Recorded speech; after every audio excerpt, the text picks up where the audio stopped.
Boa noite a todos. Boa noite. Vamos elevar nosso pensamento a Cristo. Para que podamos dar início a mais uma reunião.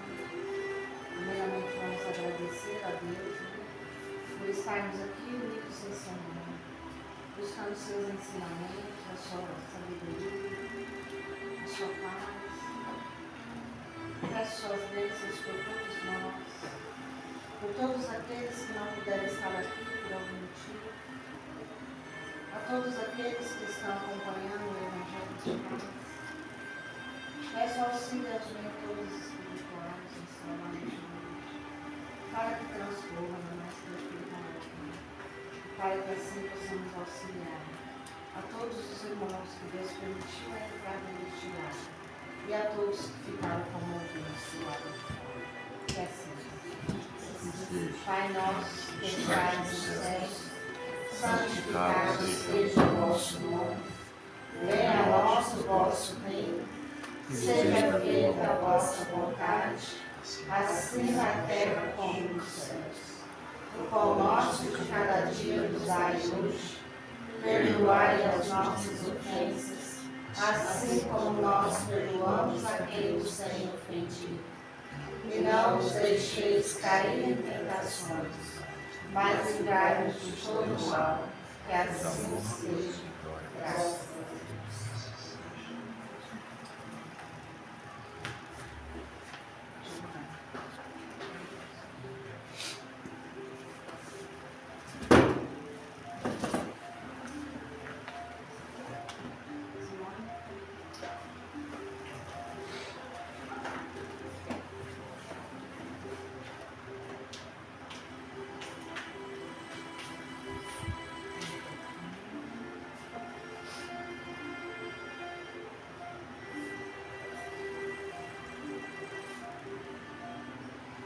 Boa noite a todos. Boa noite. Que a paz de Jesus esteja nos nossos corações, que a nossa mente se abra ao entendimento do Evangelho de Cristo, que possamos ser iluminados e transformados pela verdade de Jesus. Que assim seja. Caiu aqui no capítulo 14. Quem é minha mãe e quem são meus irmãos? Está dentro do item é esse, está dentro do item do tema honra a teu pai e a tua mãe. Quem é minha mãe e quem são meus irmãos? Essa parte que eu vou ler como Bíblia, tá?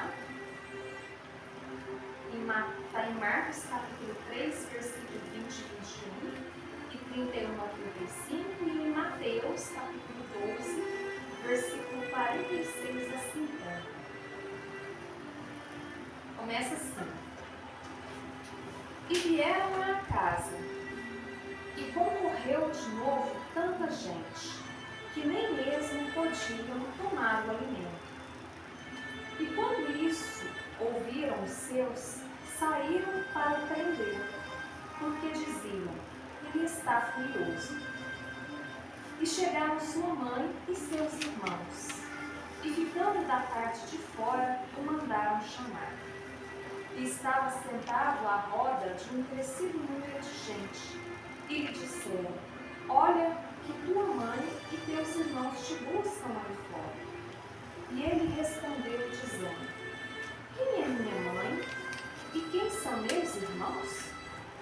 E olhando para os que estavam sentados à roda, disse, lhes disse, eis aqui minha mãe e meus irmãos, porque o que fizer a vontade de Deus, esse é meu irmão e minha irmã e minha mãe. Essa parte é uma daquelas partes que a gente verifica que muitas das vezes a gente vê que as palavras de Jesus foram criticadas, a atitude de Jesus foi criticada. Só que é porque a gente não consegue verificar a profundidade do ensinamento que Jesus tem a passar. Jesus fazia pregações através de parábolas, através de símbolos. Existiam várias formas através das histórias, das atitudes que ele escolheu.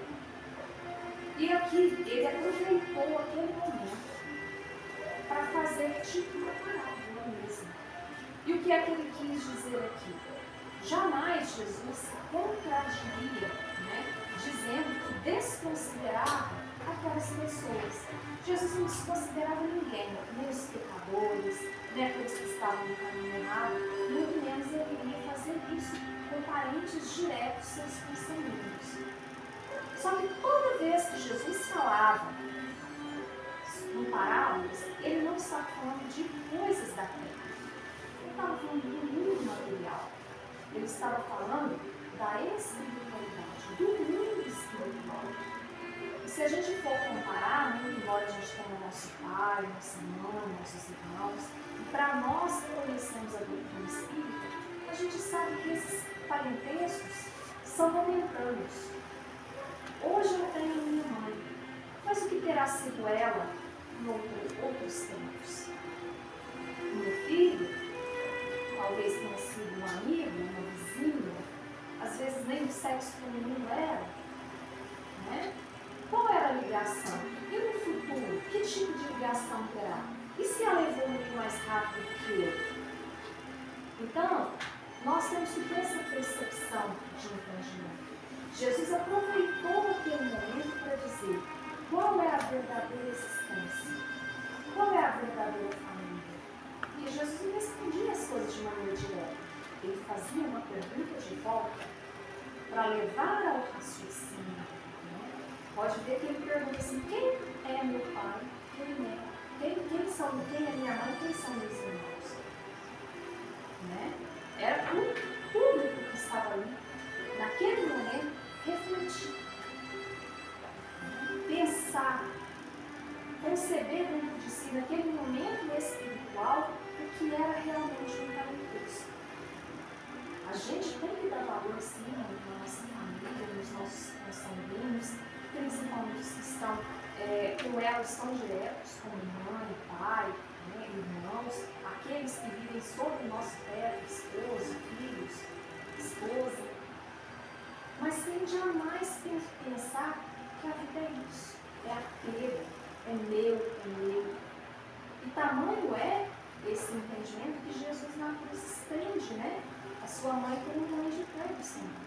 E que pai também, que é o pai que nos criou, o Pai Celestial, que ele era pai de todos, unificando todos nós como uma família só. Então, que a gente possa refletir e olhar sem maldade as palavras que Jesus colocou. Jamais ele iria contra alguém, mesmo que esse alguém estivesse errado. Né? E aqui vem falando assim que ele estava lá reunido junto de uma multidão e os parentes dele, sabendo, foram apelar. Pode-se considerar uma cautela? Lógico, né? A gente não vai condenar muito menos Maria, muito menos os seus irmãos. Porque se a gente vê, de repente, um parente nosso pregando coisas assim que se acham muito fora do normal, você pode pensar que ele está, né, com o pensamento muito lógico. Eles pensavam dessa forma. E a gente fica pensando assim, puxa vida, então havia ali um desentendimento entre eles. Pode ser que havia, e aonde há inovação de pensamento, ainda mais quando se trata de algo que é luz, que é crescimento, que é desenvolvimento, sempre tem as trevas a tentar combater o bem. Mas a luz jamais vai ficar ferindo a sombra. Vai simplesmente limpando. Vai simplesmente reflete o bem, ensina, conduz.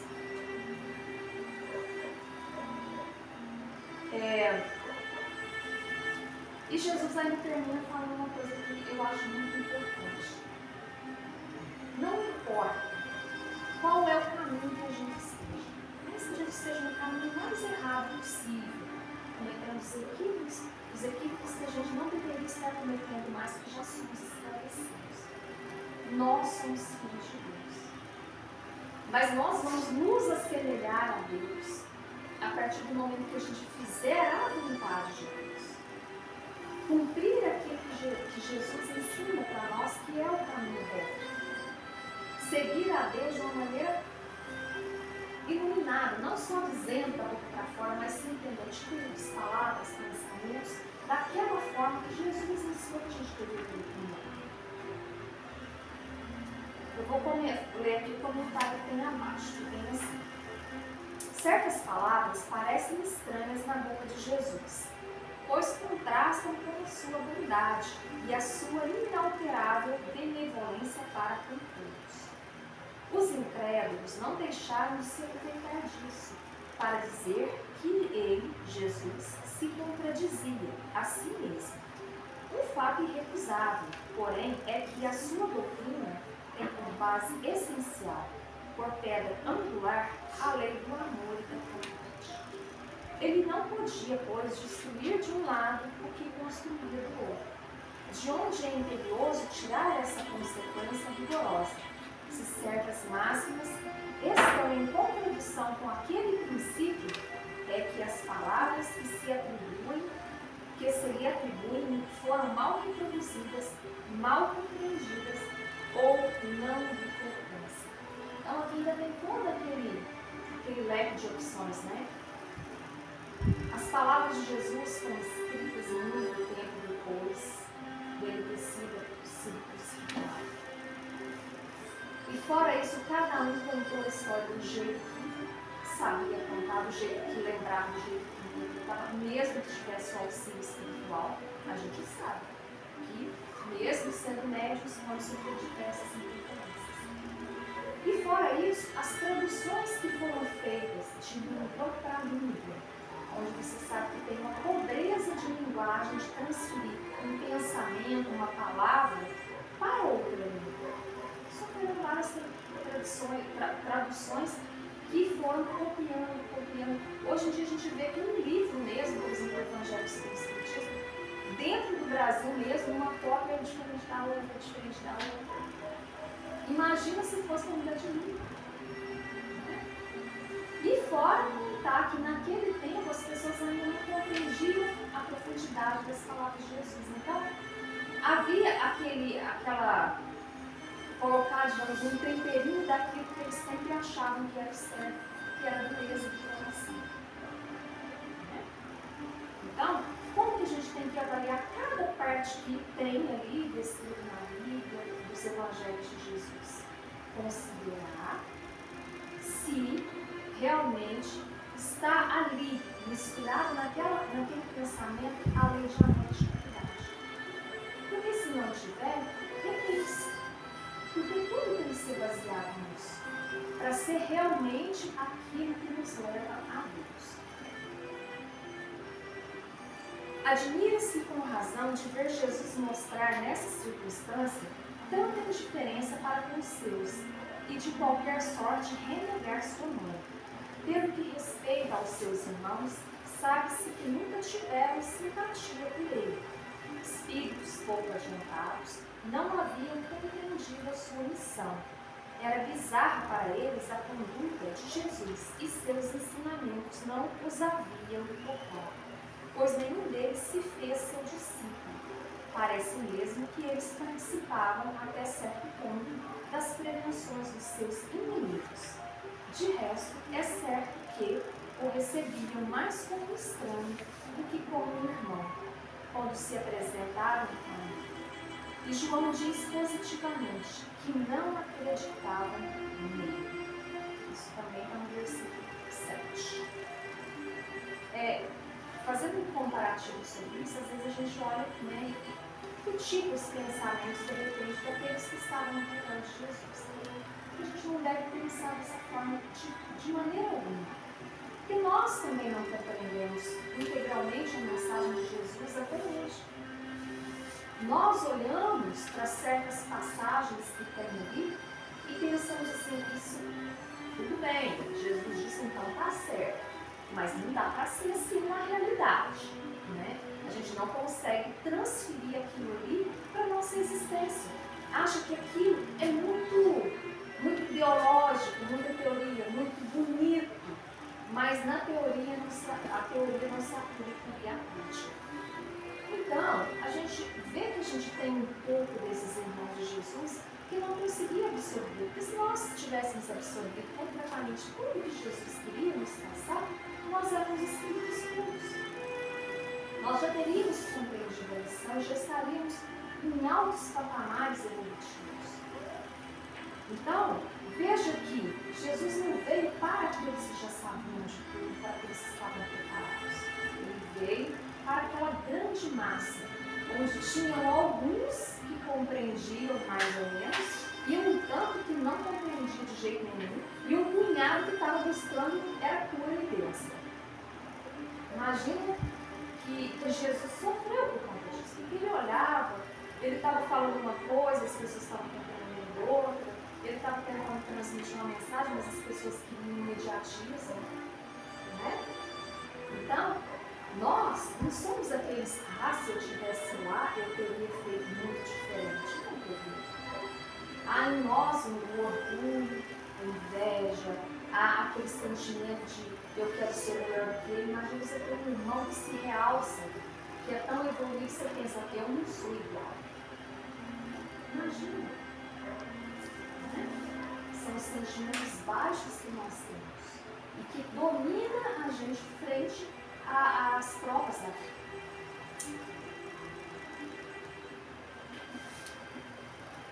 Quanto à sua mãe, ninguém contestaria sua ternura para com o filho, mas é necessário ouvir também que ela não parece ter feito uma ideia justa da sua missão, pois jamais se soube que seguisse os seus ensinos, nem que desse testemunho dele, como o fez João Batista. A solicitude maternal era o seu sentimento dominante. No tocante a Jesus, supor que houvesse renegado sua mãe seria desconhecer-lhe o caráter, pois semelhante pensamento não poderia animar aquele que disse: honra a teu pai e a tua mãe. É, pois, necessário procurar outro sentido para suas palavras, quase sempre veladas pela forma alegórica. Jesus não perdia nenhuma ocasião de ensinar. Serviu-se, portanto, da que lhe oferecia a chegada de sua família para estabelecer a diferença entre o parentesco corporal e o parentesco espiritual. Ainda aqui, gente, para concluir, a gente tem ao nosso redor a nossa família, que é a nossa família consanguínea, os nossos laços que constituem pai, mãe, irmãos, né, avós. Não necessariamente essa família será a nossa família espiritual. Essa família pode ser simplesmente, realmente, que vem de longa data nos acompanhando, mas pode ser a nossa família espiritual que está lá, né, às vezes parte lá do outro lado do plano espiritual, parte encarnado.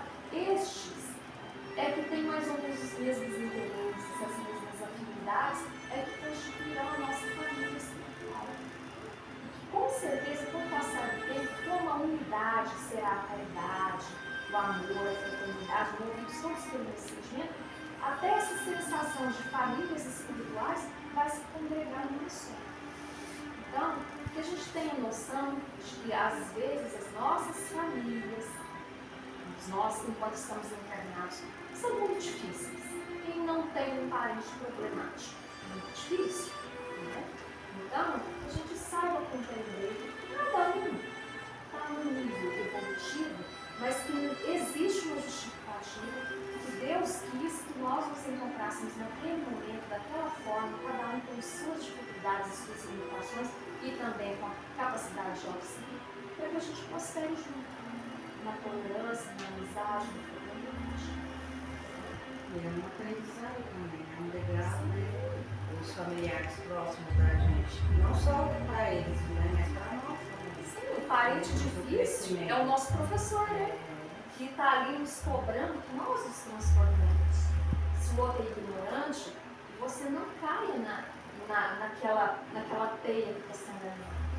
Você não sabe e aprender. Exatamente, ninguém é 100% bom e ninguém é 100% mal.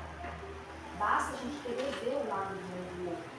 Muito embora, às vezes, a gente preste muito mais atenção no lado ruim da pessoa.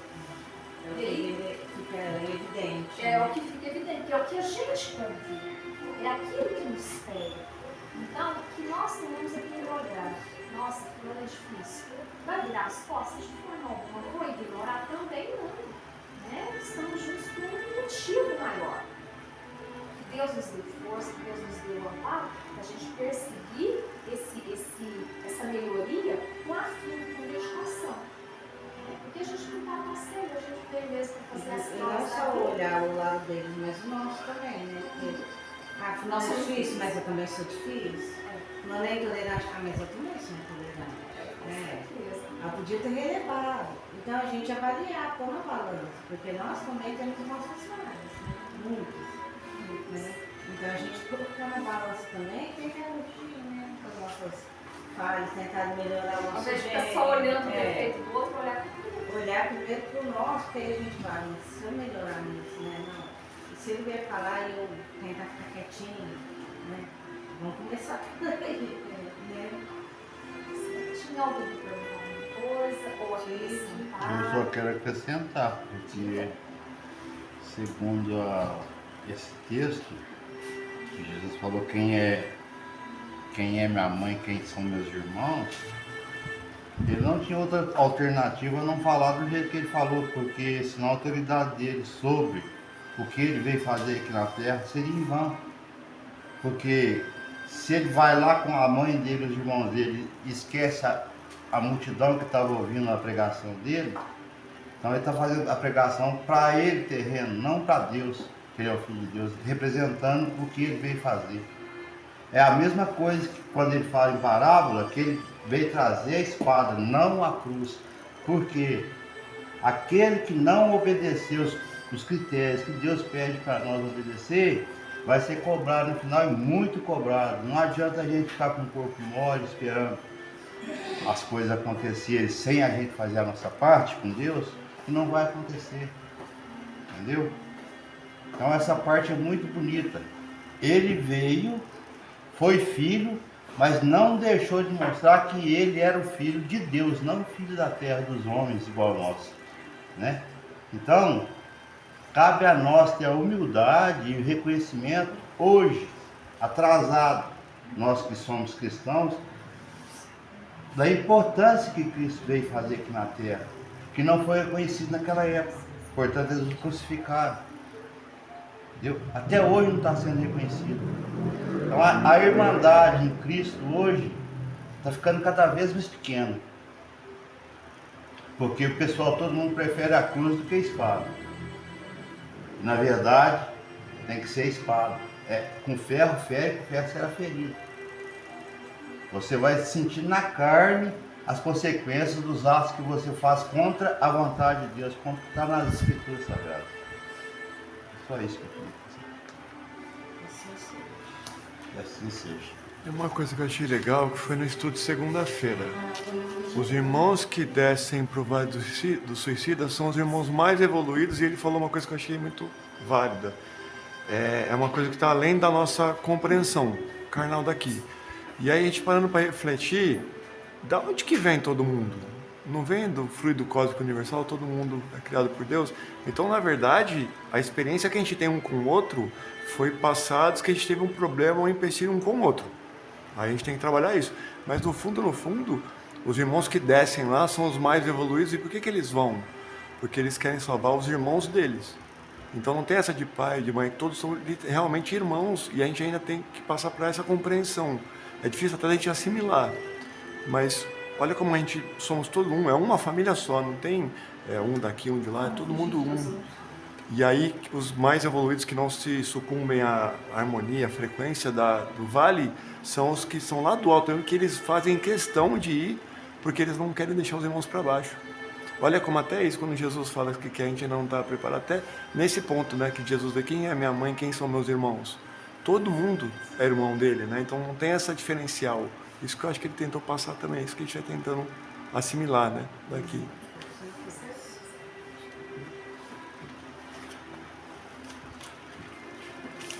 Então vamos passar para a leitura do livro SOS Prece para o Senhor. Vamos passar.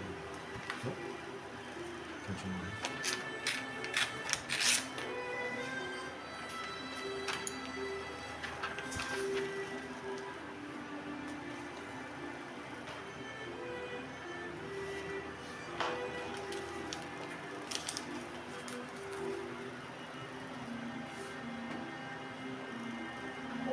imediato.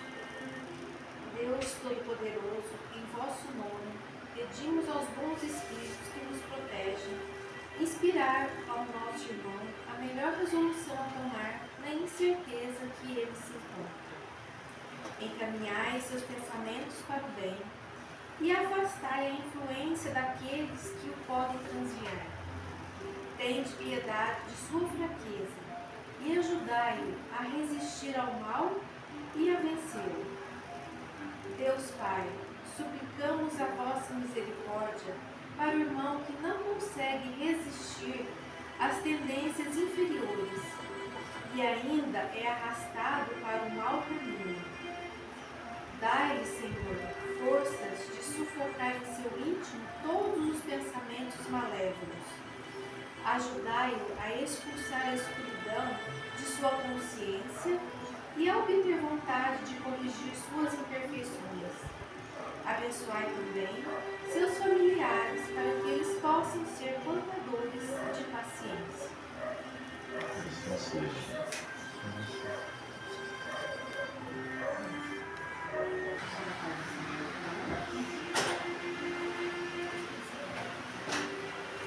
Microfone.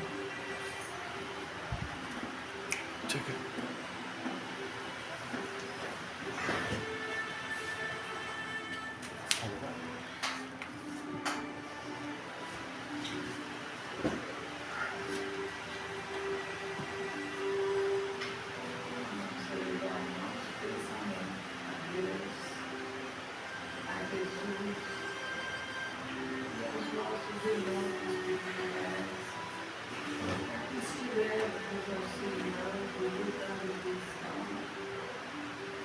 Somos nossos mentores.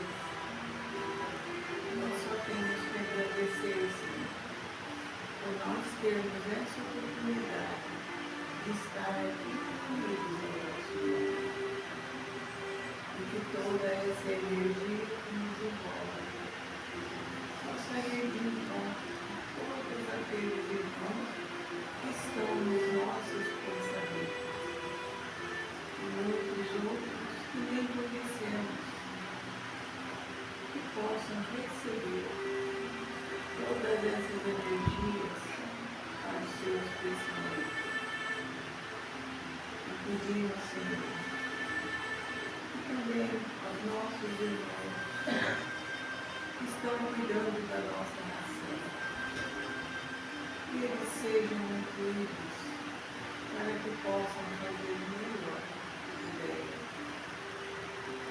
Que todas as energias vá de encontro a todos aqueles que já passaram por outro lado da vida, que possam crescer cada vez mais em seu objetivo. Muito obrigado, Senhor, por tantas bênçãos recebidas, pela paz que nos encontra e pelo ar que respiramos. Pedir licença à espiritualidade que ainda se encontra nesse ambiente para encerrarmos a nossa reunião e faremos a oração que Jesus nos ensinou.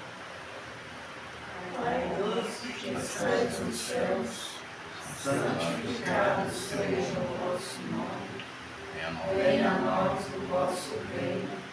Seja feita a vossa vontade, assim na terra como nos céus. O pão nosso de cada dia nos dai hoje. Perdoai as nossas ofensas, assim como nós perdoamos a quem nos tem ofendido. E não nos deixeis cair em tentações, mas livrai-nos de todo mal, que assim seja.